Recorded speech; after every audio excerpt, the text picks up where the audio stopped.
The saddest thing about that is that it's not a contender for the cycle because it's not even his catch, but he's pulled off a brilliant bit of work again, Luke Wood. Bat করেননি, বল হাতে পাননি, উইকেটও, তবুও হয়েছেন man of the match.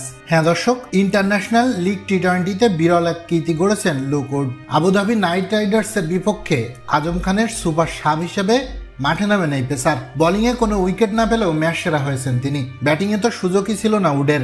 একজন বিশেষজ্ঞ pacer হিসেবে বল হাতেও দিনটা ভালো যায়নি তার। তবে ইংলিশ এই ক্রিকেটার ফিল্ডিংয়ে অবদান রেখে হয়েছেন দলের সেরা খেলোয়াড়। শুরুতে ব্যাটিং করে 5 উইকেট হারিয়ে 193 রান করে ডেজার্ট। সেখানে 9 বলে 21 রান করেন আজম খান। পাকিস্তানি এই ব্যাটারকে ফিল্ডিংয়ে আর নামানো হয়নি। তার সুপার সাব হিসাবে বোলিংয়ে নামেন উড।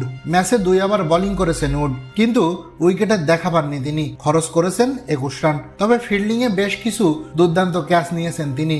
মোট নিয়েছেন 3টি ক্যাচ, তার সঙ্গে আরো একটি ক্যাচ নিতে সহায়তা করেছেন, যা ম্যাচ জয়ে গুরুত্বপূর্ণ অবদান রেখেছে।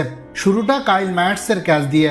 বাউন্ডারি বাইরে হাত দিয়ে ক্যাচ ধরে শূন্যে থাকতেই বল ওভারের দিকে ছুড়ে মারেন তিনি। এরপর মাঠের বাইরে গিয়ে শরীরের ভারসাম্য ঠিক করে ভেতরে এসে নিজেই ক্যাচ নেন। এরপর চারিত আশালঙ্কা ও সুনীল নারিনের ক্যাচও নেন, আর অ্যান্দ্রু রাসেলের ক্যাচ নিতে সহায়তা করেছেন তিনি। ফলে ম্যাচ শেষে সেরা খেলোয়াড়ের পুরস্কার উঠেছে তার হাতে।